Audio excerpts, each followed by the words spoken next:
স্বাগত জানাই আপনাদেরকে। আর আমার কাছ থেকে কোনো ধরনের প্রতিবন্ধকতা থাকবে না। আমি প্রতিশোধ পরায়ণ মানুষ না, আমি প্রতিহিংসা পরায়ণ মানুষও না।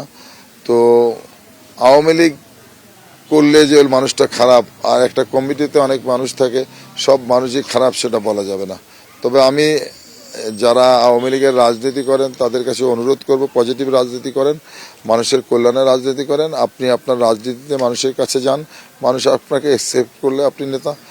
আর শুধু শুধু হুঙ্কার দিয়ে নানান ধরনের মিথ্যা প্রোপাগান্ডা ছড়িয়ে প্রচারণা করে মানুষকে বিভ্রান্ত করে ফায়দা লুটবেন, মানুষগুলো বিপদে পড়বে, আপনারও রাজনীতি মুখ থুবড়ে পড়বে।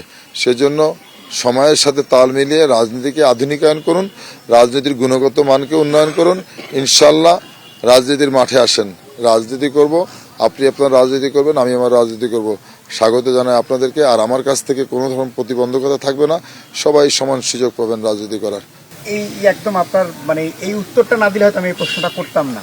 আওয়ামী লীগকে আপনি স্বাগত জানাচ্ছেন রাজনীতির জন্য, কিন্তু সেখানে তো জামায়াত বলছে যে বিএনপির সাথে আওয়ামী লীগের এক ধরনের অ্যালাই হয়েছে, যে কারণে এই কথাগুলো বলা হচ্ছে।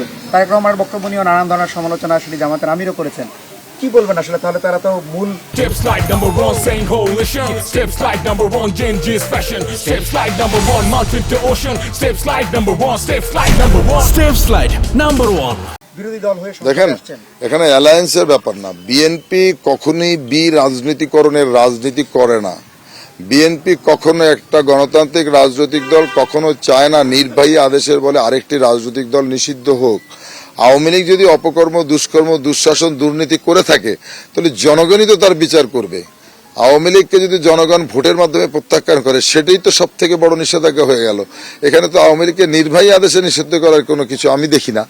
তবে আওয়ামী লীগের নেতাকর্মীদেরকে বলবো যে পজিটিভ রাজনীতি করেন। আমি পজিটিভ রাজনীতির কথা বলছি। আর আপনি জামাত ইসলামের কথা বলছেন, দেখেন আমার এলাকায় গতকালকে ভোট হয়েছে, Awami League top to bottom, সাবেক প্রাইম মিনিস্টার থেকে শুরু করে এই অঞ্চলের সব মানুষ একটাই তাদের প্ল্যান ছিল, এস.এম. জিলানিকে হারাতে হবে। কারণ এস.এম. জিলানি যদি এখানে এমপি হয়, সে যেভাবে মানুষ প্রান্তিক জনগোষ্ঠীর সাথে মিশে যায়, যেভাবে সাধারণ মানুষের ঘরে যে ভাত খায়, এটা যদি অব্যাহত থাকে, আওয়ামী যে এখন রাজনীতি, আওয়ামী যে এখন নেগেটিভ রাজনীতি, এই রাজনীতি বেশি দিন টিকবে না। সে কারণে তারা ঐক্যবদ্ধভাবে আমাকে হারানোর জন্য চেষ্টা করেছিল, একটা ব্যর্থ অপচেষ্টা করেছিল, অপপ্রয়াস চালিয়েছিল। তারা একজন রাজবাড়ির মানুষ ঘোড়া মার্কা, যে কয়েকদিন আগে ওনাদের নেত্রীকে নিয়ে বাজে মন্তব্য করেছিলেন, কটাক্ষ করেছিলেন।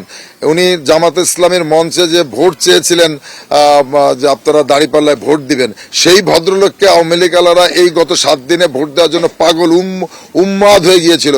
এবং তার প্রতিফলন দেখেছেন, এই মিস্টার গোবিন্দচন্দ্র পরামানিককে ঘোড়া মার্কায় আওয়ামী লীগের লোক ভোট দিয়েছিল আমার সাথে প্রতিদ্বন্দ্বিতা করার জন্য। কিন্তু এদেশের মানুষ সঠিক সিদ্ধান্তটা নিয়েছেন।